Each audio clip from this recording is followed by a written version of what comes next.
Now, there are so many good things happening on main streets and in downtowns across the Magnolia State, and today we get to highlight what's happening downtown this weekend.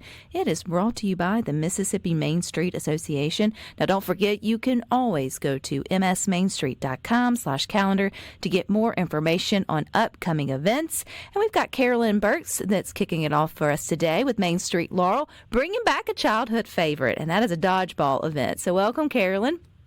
Hey, how are you? I am excited about this one. I feel like, you know what, there could be a lot of things that could be reckoned with if we just had a good old dodgeball tournament maybe once a week. Agreed. Okay, this is a lot of fun. I think people of all ages are going to enjoy this and get out. So how did this come about? How did the dodgeball event happen there in Laurel? So several years ago, we had another organization locally that was doing the event, but things kind of changed within their structure. And about the same time, Planet Fitness opened in Laurel. And so within probably about a month of each other, the other organization came to us and said, do y'all want to put this on? And Planet Fitness came to us and said, we want to get involved. And it was just the perfect opportunity to make both things happen. So how many years has the dodgeball event been going on there in Laurel? Well, under our leadership, this is our second year. But before that, they had, I believe it went on for 3 years before we got it last year. Okay, so people, I guess, recognize it, get geared up for it now after it's been there for a couple of years. That builds the excitement. So how does it work? I mean, I guess I know how dodgeball works, but how does the event work? So we have teams sign up. It's a double elimination tournament. We'll be out next to the Laurel Mercantile on their yard. And, you know, we set up these big nets, so it's safe to be a spectator. You're not going to get hit. But two teams enter, and they go at it until there's only one, team left standing. And so throughout the course of the day, we just work through the brackets like any other tournament. And at the end, the last team standing gets cash prize. Oh, and bragging rights, I'm sure. Oh, yes. It is a coveted trophy. I just feel like this would be, Carolyn. So last year, middle schooler had a dodgeball tournament within to raise money for the PTO. And you're talking about 7th and 8th graders took this incredibly serious. Like it got, so I can only imagine what grown-ups, can do on a dodgeball, field or situation. What are the teams made up of? Is it like companies coming out together? Is it friend groups or church groups? Like who's building teams there in Laurel? We've got a wide range, I think. There's a couple of, one private company, one real estate brokerage. We've got a bank that's putting in a team. Some local athletes have gotten together, college athletes have gotten together teams. So, it kind of runs the spectrum of day jobs, I think. Is there still time to get a team together? I will, if somebody reached out to me today, I could probably get them in. We're working on the bracket, but, hopefully by midday tomorrow, we'll have everything set and finalized and ready to rock and roll. So if we want to come out and spectate, I appreciate the nets being up, Caroline. What else is going to be going on around it for spectators to enjoy other than just seeing some, good old dodgeball? Well, our downtown is wide open. It'll be beautiful weather and a beautiful day to walk around in downtown Laurel, explore our shops, eat at our restaurants. There's a new restaurant, I say new, a restaurant recently moved since last year's tournament across the street from the yard. So we'll have a new neighbor watching the tournament, but all of our downtown restaurants will be open and shops will be open. So it's just a nice day to kind of wander around and explore Laurel. As the weather gets more palatable, can we call it that, Caroline, as the fall moves in, do y'all see pickup in your downtown? Do people get out more and start strolling and take advantage of places to eat, shops, and all of the things? Oh, definitely. As the temperature starts to decline, we definitely see more foot traffic because, walking around on a brick sidewalk or, on the pavement in July and August is like cooking. So September and October are definitely the sweet spot for outside activities. And I know downtown. the dodgeball event's only one of many that you will have coming up. So if people want to stay updated and make their trip to Laurel, where can they go, Caroline?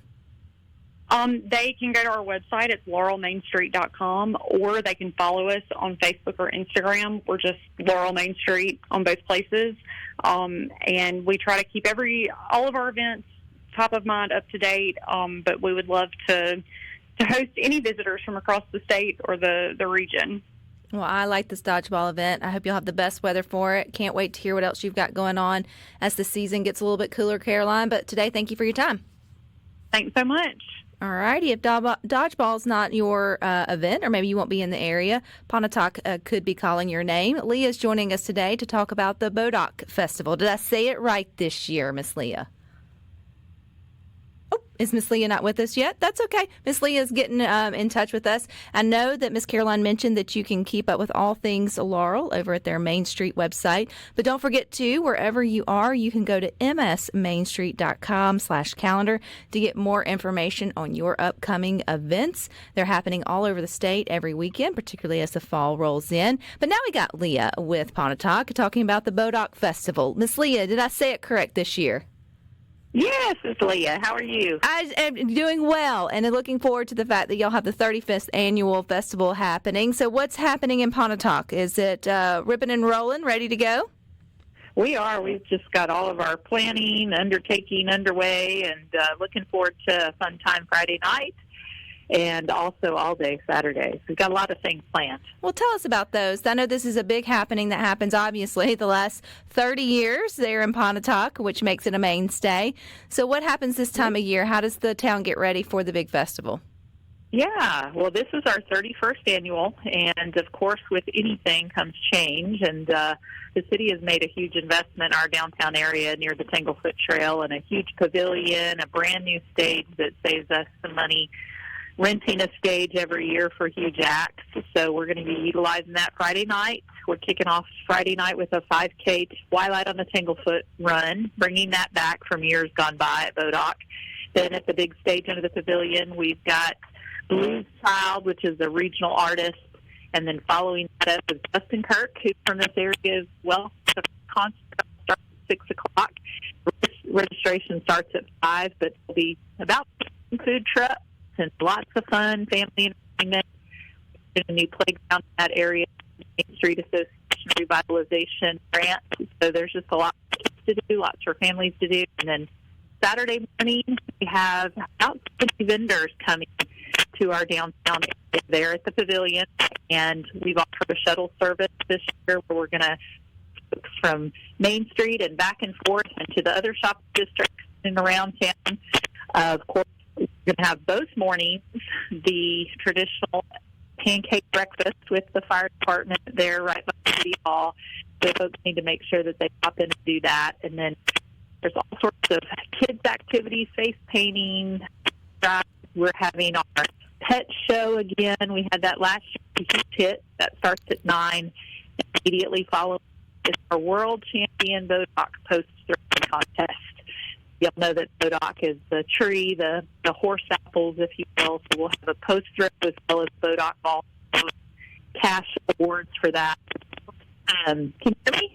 Yes, we can hear you. It's a little spotty, but you're still with us there, Leah. In case anyone missed any of this, I know there's so much going on there. For one, I love any time there's a nighttime race, and it sounds like so much fun. Twilight just gives runners the opportunity to see their town in a different perspective.